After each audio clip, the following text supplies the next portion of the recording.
Well, hey guys, welcome back to the channel. In this video, I got a new antler craft for you. I'm going to be showing you how to make deer antler pendants. So join with me and let's get started.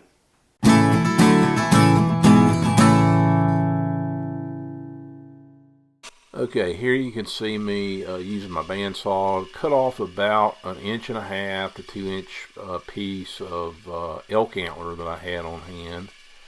And then when I get that cut off, I'm going to put it in a quick clamp so I can safely turn it sideways. And then I'm going to slice off, say, about a 1/4 inch piece of antler. This is going to be the pendant.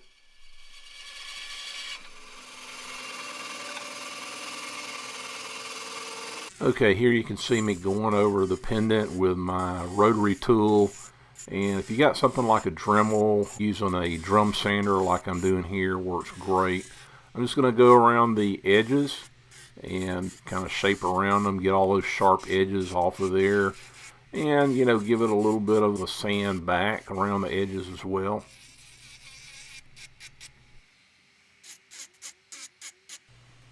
Okay, next I'm going to take that same drum sander and I'm going to sand out a little bit of an area there in the middle of the pendant where I can put some different designs. And you notice that as you kind of get through the bark or the edge of the antler, you get a little bit of a white background. That's going to give me a little bit of a background for the pendant. Now here you can see me just going back over that area with some really fine sandpaper. And I'll keep working that down even to some of my 1500 grit micro mesh pads.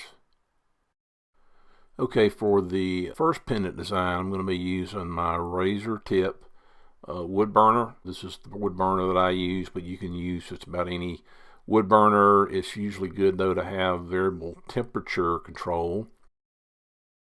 And I'll be using the ballpoint wood burning tip. So here I am using the wood burner, and I got the temperature control turned all the way up to the highest setting. And I'm just going to go in around the edge of my heart design and just kind of do a stippling kind of process there. Just pushing it down and lifting the tip up as I go around. I'm going to outline the heart, and then what I'll do is I'll continue to go around the heart with different layers until I've got, I don't know, 3 or 4, maybe 5 different layers around the heart, and that gives it the burned background to help the heart stand out in the pendant.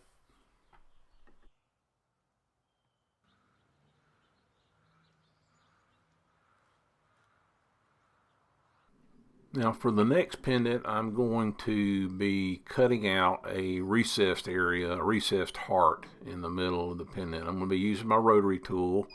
I'm going to be using a cylinder burr. If you've got something like a cylinder burr or a cone burr, that works well for doing these type of cuts. And what you want to do is sort of you get your rotary tool up to speed, and then you plunge down. I would go in, start in the middle, sort of in the middle of that heart. You want to plunge down, not very deep, just plunge down a little bit, and then you just start working out toward the edges of the heart. And you just want to use a real light touch, and then try to use the bit to smooth that area out.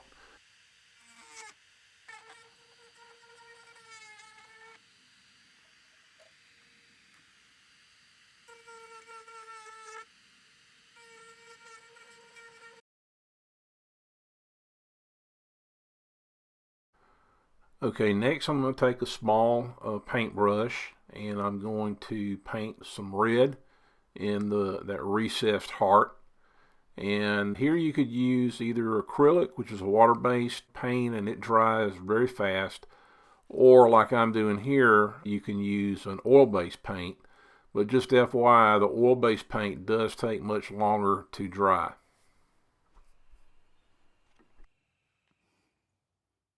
Okay, for the third pendant, I'm going to be using my scroll saw to cut out a small piece of purple heart wood. Now, purple heart wood is an exotic hardwood, It does have a purple color, and I'm using a very thin piece here. This is probably about 1/4 of an inch piece of purple heart.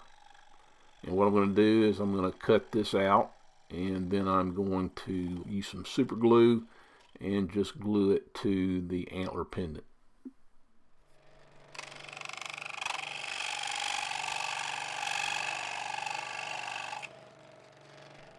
Now after I get the heart cut out, I'm going to go back to my Dremel with the drum sander, and I'm going to refine the heart a little bit more, shape around the edges, and smooth out all those saw marks.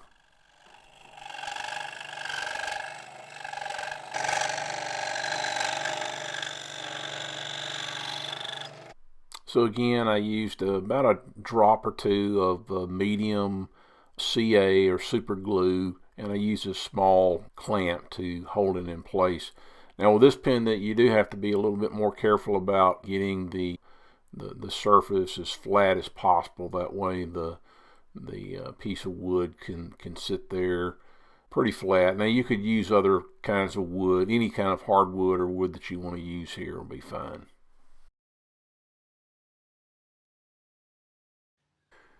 Okay, I have all 3 of the pendants completed. Now what I'm going to do is come back with a drill bit, a 30-second drill bit, and drill in the center down from the top of the pendant, maybe about 1/2 inch or so, or maybe less. And what I found is I got a 3/32 cotter pin, and the cotter pin I'm going to clip off with some pliers and take a drop or two of medium CA glue, and it fits in there perfectly. So it becomes a great ring point for the leather necklace that I'll be putting in here shortly.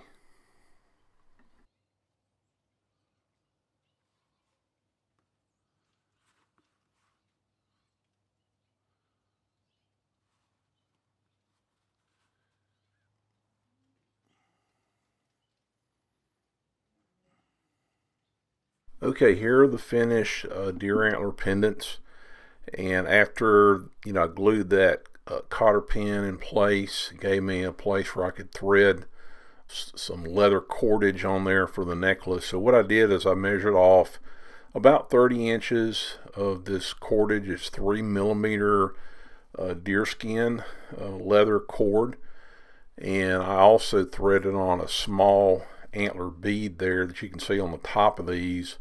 I had to drill about a 5mm hole there, and these are just pieces of antler that I cut off from an antler tip.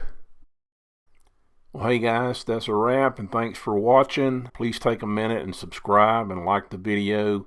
If you like, check out my other antler craft tutorials. I've got several of them now on the channel.